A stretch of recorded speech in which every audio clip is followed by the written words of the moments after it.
My fiancée chose her rich boss over me until his illegal dealings were leaked by an anonymous source. The champagne flute looked absurd in my hand. A delicate stem of crystal, filled with liquid that cost more than my best bottle of scotch, surrounded by a sea of tailored suits and laughter that sounded like money itself. The Future Leaders Charity Gala was in full swing at the Denver Metropolitan Art Museum, a temple of glass and steel where the city's elite gathered to see and be seen, to validate their wealth with proximity to others who possessed equal or greater fortunes. At 53, I felt every year of my age pressing down on my shoulders like a physical weight. My one good suit, a decade old but impeccably maintained charcoal gray, felt like a costume in this environment. I wasn't a future leader. I was a relic, a ghost at the feast, a man who had been invited only because Arthur Jenkins, a former client turned friend, had insisted with the kind of gentle bullying that good friends employ. You need to get out, William. Breathe different air. Stop hiding in that house with your grief and your spreadsheets. Now, standing by a massive, confusing modern sculpture that looked like twisted metal pretending to be profundity, I wished I'd stayed home with my dog and a book, comfortable in my familiar solitude. That's when I saw her. Sarah, my former fiancée, the woman who, 8 months ago, had told me our life together was comfortable but not extraordinary, as if I were a piece of furniture she'd grown tired of looking at. She was 38, a vision in a sapphire blue gown that clung to her curves in a way my old sweaters never had. Her arm was linked through that of Robert Cavendish, and she wore his possession like a badge of honor. Cavendish, the man himself. He was in his late 50s, but wealth and ego had preserved him like a specimen in formaldehyde. Silver hair perfectly styled, a tan that spoke of winter vacations in the Maldives, a smile that was all teeth and no warmth whatsoever. He moved through the crowd like a shark navigating familiar waters, a predator in a Brioni tuxedo. He owned Cavendish Capital, a private equity firm that was a byword for ruthless, brilliant success among Denver's financial elite. And he owned Sarah now. Or at least, he possessed in the way men like him possess everything. Temporarily, superficially, as long as she served a purpose. I tried to melt into the background, to become part of the sculpture I was standing near, but it was too late. Cavendish's eyes, the color of frozen lake, scanned the room with the practiced efficiency of a man who constantly assesses surroundings for threats and opportunities. They locked onto me. A slow, predatory smile spread across his face, the kind of smile a cat gives a mouse it's been toying with.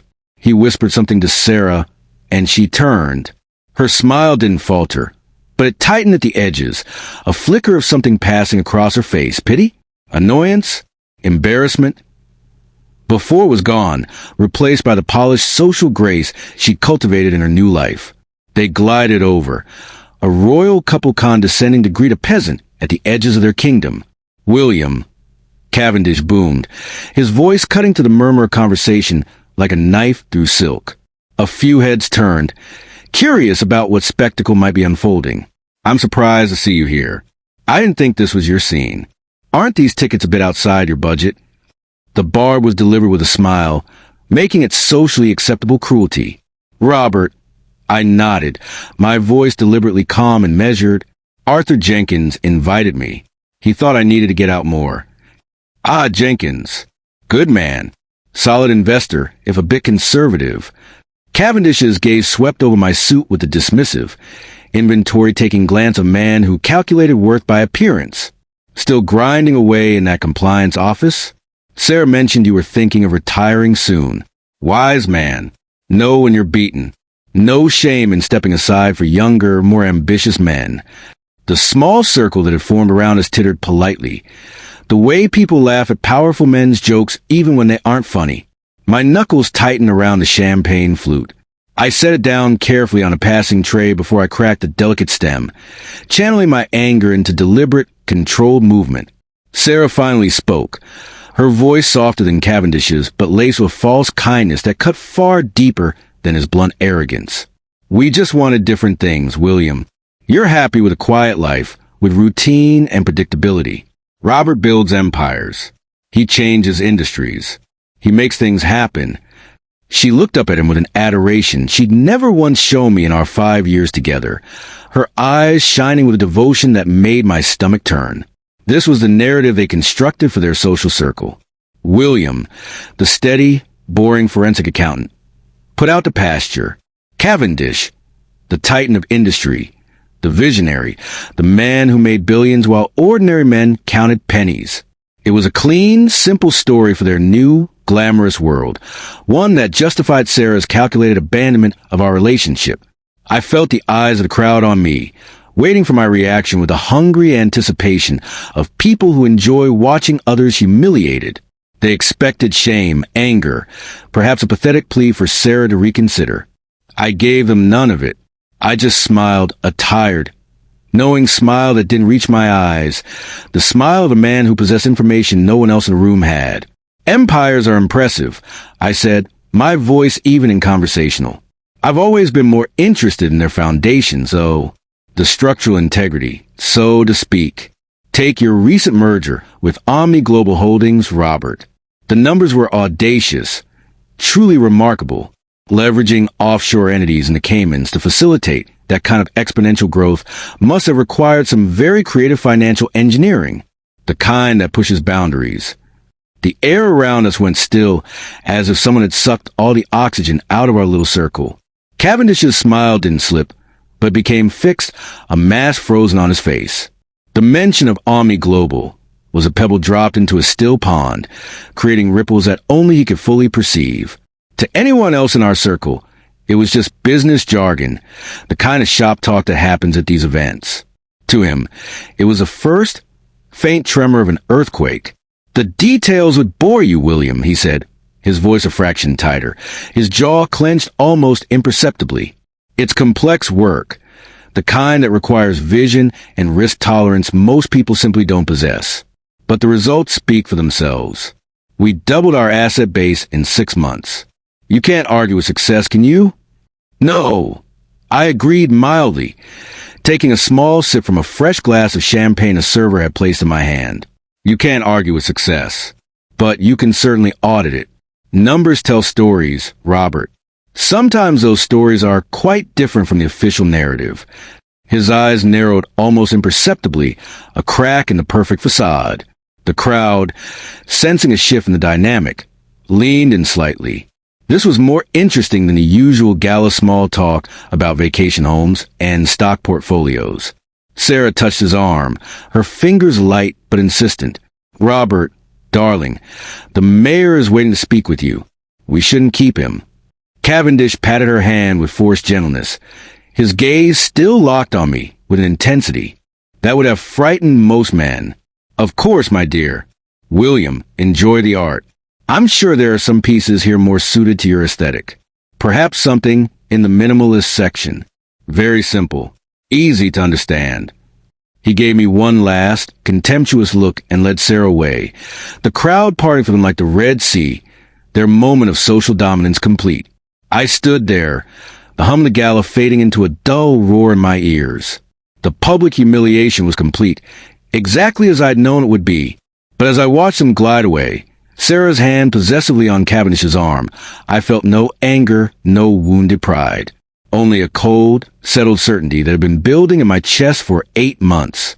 He had taken the bait perfectly, reacting exactly as I predicted he would. He had no idea that the quiet, overlooked man he just mocked was the architect of his absolute ruin. The investigation had started the night Sarah left. It wasn't a dramatic, tear-filled evening with shouting and accusations. It was worse.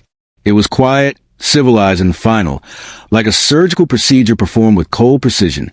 She'd packed her things into Louis Vuitton suitcases, recent purchases I noted, far beyond what our budget had allowed, and stood in the doorway of our modest suburban home in Lilton, a house I bought before we met. "It's not you, William," she'd said, which is of course exactly what it was. The words hung in the air between us like a death sentence delivered politely. "You're a good man. You're kind, and you're stable, and you're loyal. But I look at our life, and I see the next 30 years laid out like a spreadsheet. Predictable, safe, small. I need more than that. I need passion. I need excitement. I need a man who wants to conquer the world, not just manage his corner of it. Conquer it with Robert Cavendish? I'd asked, the name tasting like ash and bitterness in my mouth.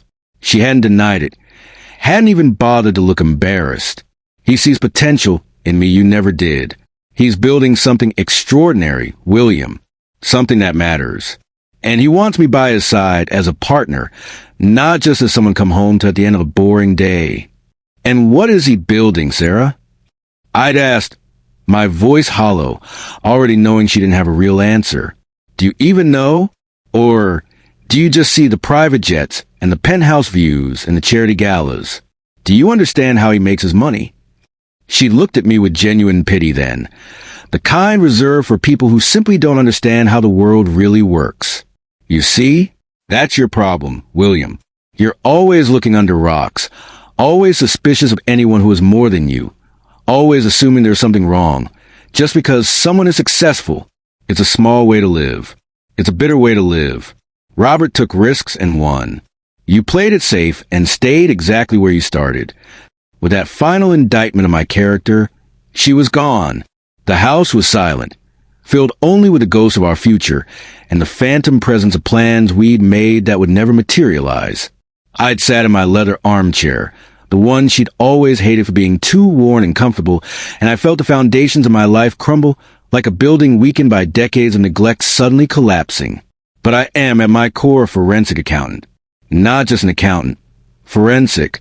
A man trained to find the truth hidden in numbers, to trace patterns invisible to ordinary eyes, to follow the invisible lines that connect action to consequence through labyrinthine financial structures. Heartbreak, for me, didn't manifest in tears and broken dishes and drunken late-night phone calls. It manifested in a cold, analytical focus that burned through emotional pain and transformed it into fuel. Her parting shot echoed in my mind during those first dark weeks. Always suspicious of anyone who is more than you. It wasn't suspicion. It was professional instinct, honed over 30 years of digging through financial records for corporations, law firms, and occasionally discreetly for federal agencies. And my instinct, refined by thousands of hours staring at balance sheets and transaction records, told me that Robert Cavendish's meteoric rise was too clean, too perfect, too consistent in markets that were inherently volatile. So I began to dig, not for revenge initially, but as therapy, as a way to keep my mind from shattering completely. It started as a distraction, a puzzle to occupy my evenings when the silence of the house became unbearable. I used my old professional credentials, called in favors from a network of people who respected my work and my reputation, not my wealth or social status. Arthur Jenkins was one of them, a man who had been burned by someone like Cavendish years ago and was more than happy to provide limited, plausibly deniable access to certain financial databases that tracked international corporate structures. Nights and weekends were spent in my home office, the blue light of my monitors the only illumination, my dog sleeping at my feet. I wasn't a hacker breaking through firewalls. I was an archaeologist, carefully brushing away layers of dust to reveal ancient structures beneath. I followed the money through publicly filed documents that most people never bothered to read, through international business registries that required patience to navigate, through complex webs of holding companies that existed primarily on paper. Cavendish was good. He was brilliant, actually. His illegalities weren't crude embezzlements that left obvious gaps in ledgers. They were works of art, layered in legal fiction, and hidden behind a dozen corporate veils spread across multiple jurisdictions. He had clearly employed top-tier lawyers and accountants who understood exactly how to dance on the edge of legality. But every masterpiece has a flaw, a single brushstroke that reveals the artist's hand. The flaw was Omni Global Holdings. It was the engine of his recent, explosive growth, the vehicle that had transformed him from merely wealthy to obscenely rich. On paper, scrutinized casually, it was a legitimate investment vehicle, a private equity fund that made smart bets on emerging markets. But the numbers didn't add up to anyone who looked closely enough. The returns were impossibly consistent, showing gains even when similar funds posted losses. The risk was suspiciously absent in an industry defined by volatility. I traced its funding, a labyrinthine path through shell companies in the Cayman Islands, Luxembourg, and Delaware, jurisdictions chosen specifically for opacity and favorable corporate laws. It took me 4 months of painstaking work, cross-referencing obscure filings and matching timestamps on transactions, but eventually the picture emerged with crystal clarity. It was a classic pump-and-dump scheme, but on a colossal billion-dollar scale that made ordinary fraud look like petty theft.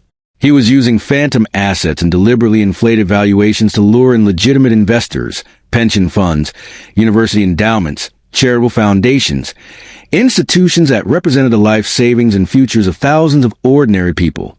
Then he was systematically siphoning their money through fake consulting fees paid to companies he secretly controlled, overpriced acquisitions of worthless assets, and straight-up wire transfers to accounts in Zurich and Singapore. He wasn't building an empire. He was building a house of cards on a foundation of lies, and he was using other people's retirement funds and children's college savings as the bricks. The night I found the smoking gun, a series of encrypted wire transfers from an Omni subsidiary directly to a private account in Zurich, linked through 3 layers of trust to Cavendish himself. I didn't feel triumph. I felt a profound, weary sadness that settled over me like a heavy blanket. Sarah had left a man of integrity for a spectacular fraud, had traded authenticity for a glittering lie. I printed the evidence on my home printer, watching page after page emerge with damning transaction records and corporate filings. I compiled a dossier so comprehensive, so airtight, that a first-year law student could follow the trail from initial fraud to final destination. It was, in its own way, a work of art, a monument to my quiet, meticulous nature, every claim supported by 3 independent sources of documentation. I made digital copies stored on encrypted drives. I made physical copies stored in a safety deposit box at 3 different banks. I created a dead man switch that would automatically send everything to authorities if I failed to check in weekly. I was thorough because that's who I am.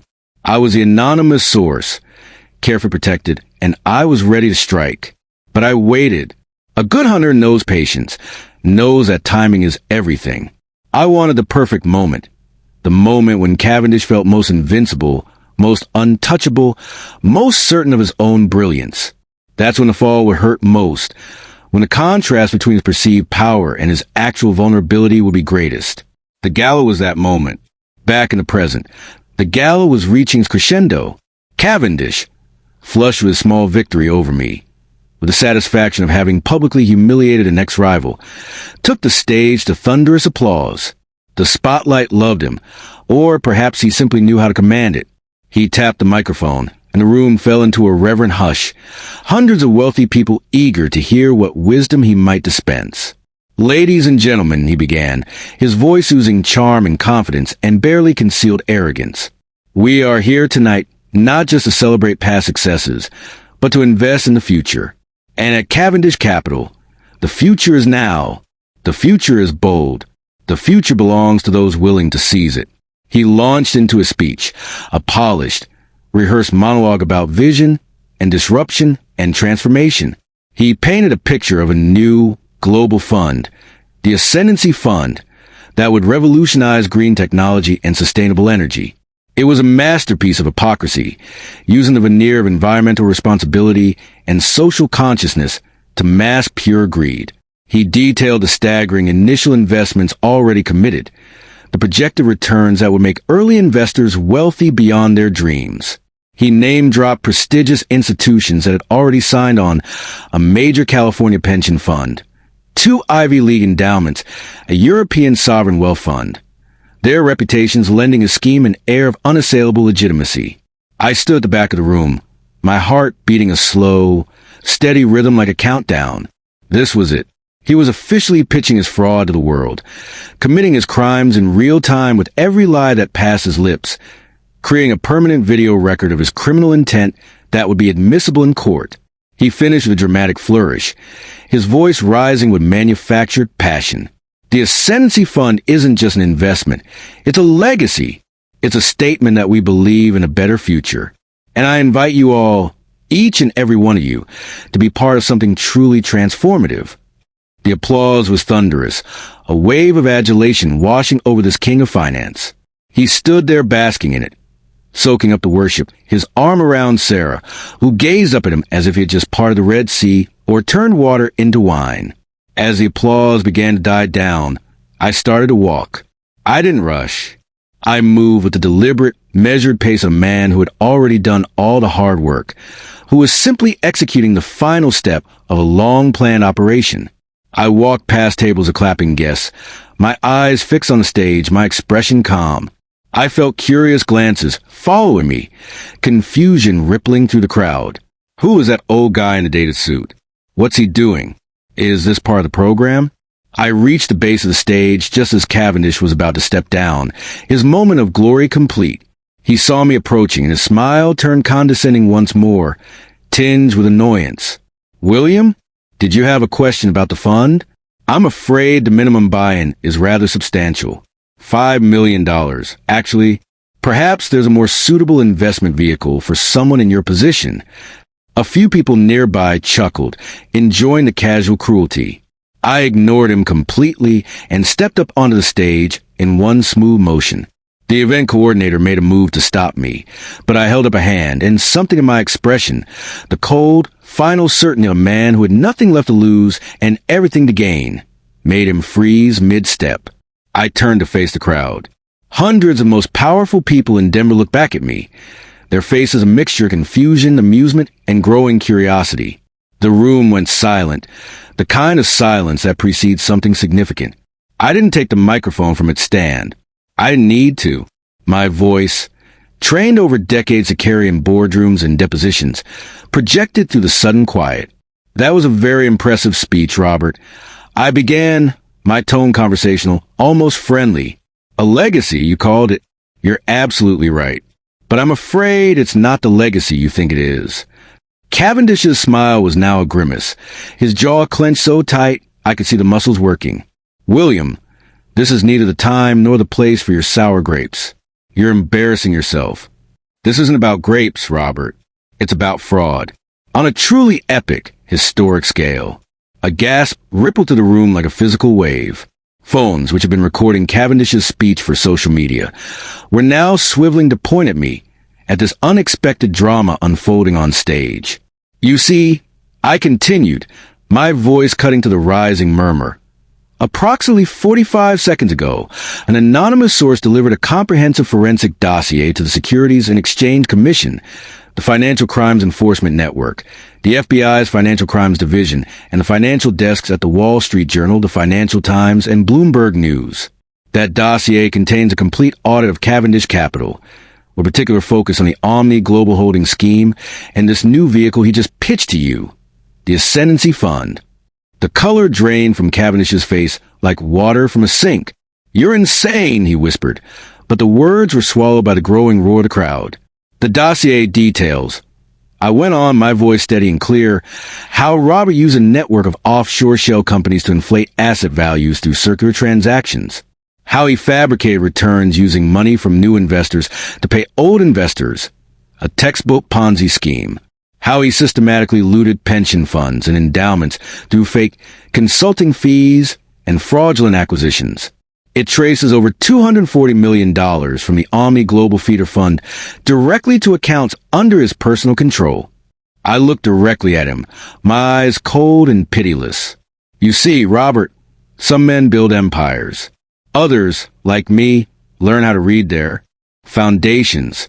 And yours were built on quicksand and criminal intent." Chaos erupted, not gradually but instantly. Cavendish's phone vibrated violently on the podium. Then it rang, a shrill digital cry. Then the phone of his head lawyer, sitting at a front row table, shrilled into the tense air. Then another and another, a cacophony of ringing tones and buzzing notifications that was the sound of an empire collapsing in real time, of lawyers and investigators and journalists all reaching out simultaneously. Cavendish fumbled for his phone, his hand shaking so badly he nearly dropped it. He looked at the screen, and his face, once tan and confident, turned a sickly gray that made him look 20 years older. He scrolled frantically, his eyes widening with each passing second. He looked at me, and for a single unguarded moment, I saw raw, animal terror in his eyes, the fear of a man watching his entire world disintegrate. The crowd was on its feet now, shouting questions, phones held high, everyone desperate to capture every second of this spectacular downfall. The story was no longer about a billionaire's new sustainable investment fund. It was about his very public unmasking, his perp walk happening in real time before Denver's entire social elite. I turned my gaze to Sarah. She was still standing on the stage, frozen in place like a statue, her hand still loosely holding Cavendish's arm. The adoration was gone from her face, replaced by a dawning, horrific comprehension. She looked from Cavendish's panicked face to my calm one, back and forth, trying to process what was happening. She saw the quiet, boring man she dismissed and mocked, standing as the unmovable rock upon which her glittering new life had just shattered into 1,000 irreparable pieces. The horror and disbelief in her eyes was the most satisfying thing I had ever seen in my life. I didn't say another word to either of them. I didn't need to. I had said everything that needed to be said. I simply stepped down from the stage with the same measured pace I'd used to ascend it, walked to the chaotic, buzzing crowd that parted before me like I was radioactive, and pushed open the heavy glass doors of the museum. The cool Colorado night air hit my face like a blessing. It was clean. It was quiet. It was real. I took a deep, slow breath, filling my lungs with it, letting it wash away the artificial atmosphere of the gala. Then I walked to my sensible, fully paid-off sedan, got in, and drove home through empty streets. The silence in the car was not an emptiness. It was a peace I hadn't known in years, the peace of a job completed, of justice delivered, of accounts finally balanced. 1 year later, almost to the day, the morning sun streamed into my new study, a room with a view of the Front Range of the Rockies, not the Denver skyline with its monuments to commerce and greed. I lived in a small, modern cabin in Evergreen, surrounded by pine trees and genuine silence, the kind that comes from being miles from the nearest neighbor. My dog, a loyal German shepherd named Judge, a name I'd chosen with deliberate irony, slept at my feet, his breathing slow and steady. I sipped my coffee, a proper French roast I ground myself, and scrolled through the news on my tablet. It was all there, the final chapter of the Cavendish saga, the epilogue I've been waiting for. The headline blazed across my screen. Cavendish Capital CO pleads guilty to multiple counts of securities fraud, money laundering, wire fraud. The article detailed the plea deal his lawyers had negotiated after months of unsuccessful attempts to fight the charges. The evidence had been too comprehensive, too irrefutable. He would pay billions in restitution to his victims, money extracted from seized assets. He faced a 25-year prison sentence in a federal facility, no possibility of parole. His assets, the penthouses in Denver and Manhattan, the private jet, the yacht moored in Monaco, the art collection, everything, had all been seized and liquidated by the federal government. A sidebar article, which I read with particular interest, detailed the fallout for the Cavendish inner circle, the hangers-on and social climbers who had orbited his wealth. It mentioned Sarah by name, not quite accusing her of complicity, but making clear she had been a willing beneficiary who had turned a blind eye to obvious questions about the source of her sudden luxury. The socialite friends, the charity board positions, the unlimited credit lines at exclusive boutiques. All gone, evaporated like morning dew. The article stated she had moved back in with her sister in Grand Junction, her reputation in tatters, unemployable in the circles she'd so desperately wanted to join. She had tried to contact me several times in the first few months after Cavendish's arrest, leaving increasingly desperate voicemails that I deleted without listening to, emails I blocked without reading. There was nothing left to say, no conversation worth having. She had made her choice. Now she was living with the consequences. My phone buzzed against the wooden desk. A text from Arthur Jenkins. Saw the sentencing news. Justice is a beautiful thing, my friend. Lunch next week? My treat. Want to hear about your new project. I smiled and typed back confirmation. The consulting fee from a massive, legitimate international firm I'd helped untangle Cavendish's fraudulent transactions for had been more than generous. They'd needed someone who could trace every stolen dollar, identify every victim, rebuild financial records from fragments. It had been satisfying work, helping return money to the pension funds and endowments Cavendish had looted. That fee had paid for this cabin, this peace, this new life. I had taken the one thing Cavendish and Sarah never understood: my integrity, my patience, my meticulous nature, the very qualities they dismissed as boring and small, and I had leveraged them into a victory they could never comprehend. It wasn't a victory of violence or loud confrontations or dramatic revenge fantasies. It was a victory of the mind, of principle, of waiting for the perfect moment to let a corrupt man hang himself with the rope he thought was a crown. I walked out onto my porch, Judge following at my heel, his nails clicking on the wood. The air was crisp and clean, scented with pine and the faint smell of snow from the peaks. I looked out at the majestic, unchanging mountains, ancient and indifferent to human drama. The quiet life Sarah had mocked, the predictable existence she'd fled, was now my kingdom, and I ruled it with an iron will wrapped in absolute peace. The anonymous source had never been identified, despite extensive investigations by journalists and federal authorities curious about who compiled such a comprehensive dossier. No one ever connected the dots back to quiet 53-year-old forensic accountant in the old charcoal suit. And that was exactly how I wanted it. Sometimes, I've learned, the strongest power is a power no one knows you have, the power you keep hidden and controlled, waiting patiently for the perfect moment to deploy it with surgical precision. Sometimes the greatest revenge isn't loud or flashy or violent. Sometimes it's simply the quiet satisfaction of watching a corrupt man face the consequences of his own actions, of knowing you were the architect of justice, even if the world never knows your name. I took another sip of coffee and watched the sun climb higher over the mountains, warming my face. It was going to be a good day. Please like, comment, and share. If this is your first time watching my video, don't forget to subscribe to my channel so you'll be notified whenever I post a new story.